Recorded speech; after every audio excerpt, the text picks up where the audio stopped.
ಭಾಷಾ ವಾರ್ ಈ ಕಾರ್ಯಕ್ರಮಕ್ಕೆ ನಿಮಗೆ ಮತ್ತೊಮ್ಮೆ ಸ್ವಾಗತ. ನಾವು ಮಾತಾಡ್ತಾ ಇದ್ದೀವಿ ಭಾಷೆಯ ಬಳಕೆಯ ಬಗ್ಗೆ. ನಮ್ಮ ಜೊತೆಗೆ ಯುವ ಸಾಹಿತಿಗಳು ಮತ್ತು ಯುವ ಮನಸ್ಸಿನ ಸಾಹಿತಿಗಳು ಮತ್ತು ಆರ್ಜೆಗಳಿದ್ದಾರೆ. ಟಿವಿ ಮಾಧ್ಯಮದವರಾಗಿರ್ಬೋದು ಅಥವಾ ಚಿತ್ರದಲ್ಲಾಗಲಿ ಬೇರೆ ಬೇರೆ ಭಾಷೆಗಳನ್ನ ಬಳಕೆ ಮಾಡಬೇಕಾದ್ರೆ ಯೂಸ್ ಮಾಡಬೇಕಾದ್ರೆ ಒಂದು ಹಾಡು ಬರೀಬೇಕಾದ್ರೆ ಅಥವಾ ಒಂದು ಡೈಲಾಗ್ ಹೇಳಬೇಕಾದ್ರೆ ಮುಂಚೆ ಹೇಗೆ ಇಂಗ್ಲಿಷ್ ಇತ್ತು, ಇಂಗ್ಲಿಷ್ ಇರಲಿಲ್ಲ, ಈಗ ಇಂಗ್ಲಿಷ್ ಬಳಕೆ ಆಗ್ತಾ ಇದೆ, ಅಲ್ಲೂ ಕೂಡ ಆಗ್ತದೆ, ಇಲ್ಲೂ ಕೂಡ ಮಾಡ್ತಾ ಇದೀವಿ ಅಂತ ಹೇಳ್ತಾರೆ. ಅಂದ್ರೆ ಚೇಂಜ್ ಇಸ್ ಅ ಕಾನ್ಸ್ಟೆಂಟ್ ಅಂತ ಹೇಳ್ತಾರಲ್ಲ, ಅದು ಬದಲಾವಣೆ ಆಗ್ತಾ ಇರುತ್ತೆ. ಹಿಂದೇನೂ ಅಷ್ಟೇ ಹಾಡಲ್ಲಿ ಇಂಗ್ಲಿಷ್ ಹಾಡು ಬರ್ದಿರೋ ಇಂಗ್ಲಿಷ್ ಪದಗಳಿರೋ ಎಷ್ಟು ಹಾಡುಗಳಿಲ್ಲ. ಬ್ಯೂಟಿ ಇಲ್ಲಿದೆ ನೋಡೋ ಇನ್ನು ಗ್ಯಾರಂಟಿ ನಂಜುಂಡಿ ಕಲ್ಯಾಣ, ಇಂಗ್ಲಿಷ್ ಪದಗಳನ್ನ ಎಲ್ಲಿ ಅವ್ರಿಗೆ ಚಂದ ಅನ್ಸುತ್ತೋ ಅಲ್ಲಿ ಬಳಸಿದ್ದಾರೆ. ಹಾಗಂದ್ ಮಾತ್ರಕ್ಕೆ ನೀವು ಪ್ಯೂರಿಸ್ಟ್ ಅಲ್ಲ, ನಾವು ಫಂಡಮೆಂಟಲಿಸ್ಟು, ನೀವು ಕನ್ನಡನ ಹಾಳು ಮಾಡ್ತಾ ಇದ್ದೀರಾ, ನನ್ಗೆ ಅದ್ರಲ್ಲಿ ಅಬ್ಜೆಕ್ಷನ್ ಇದೆ. ಈಗ ನೀವು ಮಾತಾಡೋ ಕನ್ನಡ, ನೀವು ನ್ಯೂಸ್ ಪ್ರೆಸೆಂಟ್ ಮಾಡುವಾಗ ಮಾತಾಡೋ ಕನ್ನಡ, ಅದನ್ನ ಕಂಪ್ಲೀಟ್ ಆಗಿ ಚಾಚು ಮಿಸ್ ಮಾಡದೆ ನಾವು ಅರ್ಥ ಮಾಡ್ಕೊಳ್ಬೇಕಂದ್ರೆ ತುಂಬಾ ಹೀಗೆ ಕೇಳಬೇಕಾಗುತ್ತೆ. ಅದರಲ್ಲೂ ಒಂದೆರಡು ಪದಗಳು ನಮಗೆ ಅರ್ಥ ಆಗಲ್ಲ ಕೆಲವೊಮ್ಮೆ. ಟಿವಿ ಮಾಧ್ಯಮದಲ್ಲೂ ಕೂಡ ಭಾಷೆಯನ್ನ ಕಲೋಕ್ವಿಯಲ್ ಅಂದ್ರೆ ಆಡು ಭಾಷೆಗೆ ಹತ್ರ ಅಂದ್ರೆ, ಯಾಕೆಂದ್ರೆ ನಿಮ್ಗೆ ಎಕ್ಸಾಂಪಲ್ ಕೊಡ್ತೀನಿ. ಈಗ ಮಾನ್ಯ ಮುಖ್ಯಮಂತ್ರಿ ಯಡಿಯೂರಪ್ಪ ಅಂತ ಇಷ್ಟೊಂದು ಹೇಳ್ತೀವಿ, ಅದನ್ನ ಈಗ CM ಅಂದ್ರೂ ಶಾರ್ಟಾಗಿ ಗೊತ್ತಾಗ್ಬಿಡುತ್ತೆ, CM ಯಡಿಯೂರಪ್ಪ ಅಂದ್ಬಿಡ್ತೀವಿ ನಾವು. ಆ ರೀತಿ ಭಾಷೆ ಬದಲಾವಣೆ ಆಗಿ ಸಾಮಾನ್ಯ ಜನರಿಗೆ ಅರ್ಥ ಆಗೋ ರೀತಿಯಲ್ಲಿ ಬದಲಾವಣೆ ಆಗಿದೆಯೇ ಹೊರತು ನಿಮ್ದು ಹೇಗಿರುತ್ತೆ ಅಂದರೆ ಫನ್ನಿ ಮಾಡ್ತಾ ಇದ್ರು ನೀವೇನೋ ಅಂತ.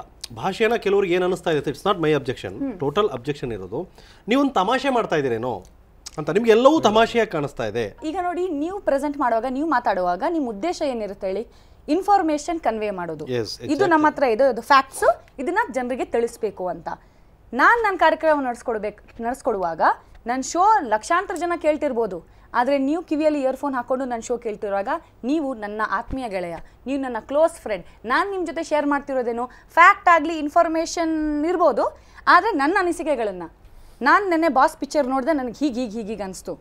ನಾನು ಬಾಸ್ ಪಿಕ್ಚರಲ್ಲಿ ಆ್ಯಕ್ಟ್ ಮಾಡ್ತಿರೋದು ಯಾರು, ಡೈರೆಕ್ಟರ್ ಯಾರು, ನಿರ್ದೇಶಕ ಯಾರು, ನಿರ್ಮಾಪಕರು ಯಾರು ಅಂತ ನಿಮಗೆ ಹೇಳಬೇಕಾಗಿಲ್ಲ. ಬಾಸ್ ಪಿಕ್ಚರ್ ನಂಗೆ ಹೀಗೆ ಅನಿಸ್ತಪ್ಪ, ನೀವು ನೋಡ್ಕೊಂಡು ಬನ್ನಿ, ಅದರ ಇದು ಚೆನ್ನಾಗಿದೆ, ಅದು ಚೆನ್ನಾಗಿದೆ.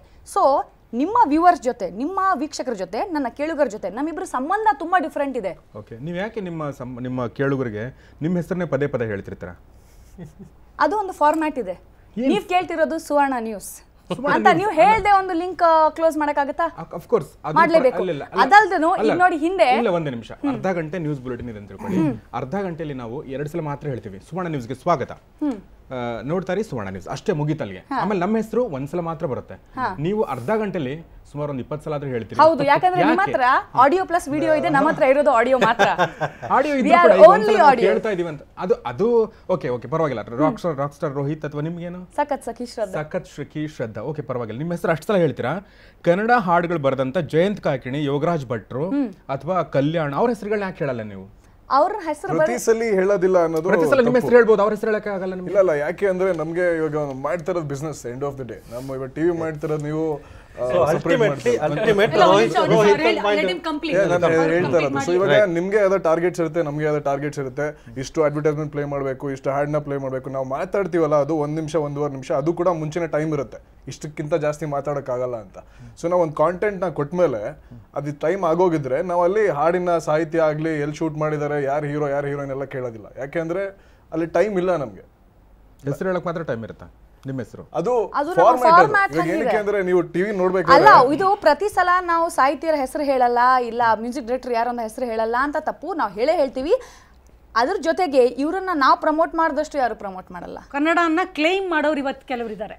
ಕೆಲವರು ಅಂದ್ರೆ ಕೆಲವು ಗುಂಪುಗಳಿದ್ದಾವೆ, ಕೆಲವು ಸಂಘಟನೆಗಳಿದ್ದಾವೆ, ಕೆಲವು ಜನಗಳಿದ್ದಾರೆ, ಕೆಲವು ಬೇರೆ ಬೇರೆ ಥರದ ನಾವು ಕನ್ನಡಿಗರು ಅಂತ ಕರ್ಕೊಳ್ಳೋದು. ಈಗ ನಾನು ಕನ್ನಡಿಗರು, ನೀವು ಕನ್ನಡಿಗರು, ಇವರು ಕನ್ನಡಿಗರು, ಇವರು ಕನ್ನಡಿಗರು. ಈಗ ಕ್ಲೈಮ್ ಮಾಡ್ತಾ ಇರೋದರ ಹಿಂದಿರೋ ಅಂಥ ಕೆಲವು ಅಂಶಗಳನ್ನು ಇದು ಕನ್ನಡ ಅಂತ ಡಿಫೈನ್ ಮಾಡಿ ಕೋಟ್ಸಲ್ಲಿ ಹಾಕ್ತಾ ಇದ್ದಾರಲ್ಲ, ಅದ್ರ ಬಗ್ಗೆ ನಾವು ಚರ್ಚೆ ಹೆಚ್ಚು ಮಾಡಬೇಕು ಅಂತ ಅನ್ಸುತ್ತೆ ನನಗೆ. ಕನ್ನಡ ಯಾವುದು ಅಂತ, ಅದು ಎಲ್ಲೋ ಒಂದ್ ಕಡೆಗೆ ನಮ್ಮನ್ನ ಒಂದ್ ರೀತಿನಲ್ಲಿ ಕನ್ನಡ ಅಂದ್ರೆ ಇದು ತಮ್ಮ ಪ್ರಕಾರ ಪ್ರೆಸೆಂಟ್ ಸಿನಾರಿಯೋದಲ್ಲಿ ಕನ್ನಡಕ್ಕೆ ತೊಂದರೆ ಆಗ್ತಾ ಇದೆಯೋ ಇಲ್ವೋ? ಇಲ್ಲ, ತೊಂದರೆ ಆಗ್ತಾ ಇಲ್ಲ, ಯಾರಿಂದಲೂ ಆಗ್ತಾ ಇಲ್ಲ. ಅಲ್ಲ, ಕನ್ನಡಕ್ಕೆ ಯಾರಿಂದ ತೊಂದರೆ ಆಗ್ತಿದೆ ಅಂತ ಹೇಳಿದ್ರೆ ಕನ್ನಡ ಭಾಷೆಯ ಬಳಕೆ ಅಂತ ತಗೊಂಡ್ರೆ, ನಾವು ಕನ್ನಡ ಮಾತಾಡಕ್ಕೆ ಇಷ್ಟ ಇಲ್ಲದೆ ಇದ್ರು ಅಥವಾ ಕನ್ನಡವನ್ನ ವ್ಯಂಗ್ಯವಾಗಿ ಬಳಸೋದ್ರಲ್ಲಿ ಮಾತನಾಡುವಾಗ, ಉದಾಹರಣೆಗೆ ನಾನು ಹೇಳಿದೆ ಇಂಗ್ಲಿಷ್ ಮಾತಾಡ್ತಾ ಮಧ್ಯದಲ್ಲಿ ಕನ್ನಡ ತೂಸೋದು ಫ್ಯಾಷನ್ ಆದಾಗ ನನಗೆ ಪ್ರಾಬ್ಲಮ್. ಮೇಡಮ್, ಕನ್ನಡ ಭಾಷೆ ಅನ್ನೋದು ನಮಗೆ ಇದೊಂದು ಬರೀ ಭಾಷೆ ಅಲ್ಲ, ನಮ್ಗೆ ಅದು ಇಟ್ ಇಸ್ ಸೆಂಟಿಮೆಂಟ್, ನಮ್ಗೊಂದು ಭಾವನಾತ್ಮಕವಾದ ವಿಚಾರ. ಅದು ಸುಮಾರು ಜನ ನ್ಯೂಸ್ ರೀಡರ್ಸ್ನೇ ನೋಡಿದ್ದೀನಿ ನಾನು, ಮತ್ತು ಅವರು ಮಾತಾಡ್ತಾ, ಮತ್ತು ಸುಮಾರು ಜನ ಟ್ಯಾಬ್ಲಾಯ್ಡ್ ಪತ್ರಕರ್ತರನ್ನು ನಾನು ಕನ್ನಡ ಮಾತಾಡ್ತಾ ಇರ್ಬೇಕಾದ್ರೆ ಒಂದು ಪಂಚ್ ಇರಲಿ ಅಂತ ಹೇಳಿ ಮಧ್ಯ ಮಧ್ಯೆ ಇಂಗ್ಲೀಷ್ ಪದಗಳನ್ನು ಉಪಯೋಗಿಸ್ತಾರೆ ಮತ್ತು ಇಂಗ್ಲೀಷ್ ಸೆಂಟೆನ್ಸಸ್ನ ಉಪಯೋಗಿಸ್ತಾರೆ. It's funny, it's a comedy show. ನೀವು ಯೂಸ್ ಮಾಡ್ತಾನೆ ಇದ್ದೀರಾ? ನಾನು ಯೂಸ್ ಮಾಡ್ತಾ ಇದ್ದೀನಿ.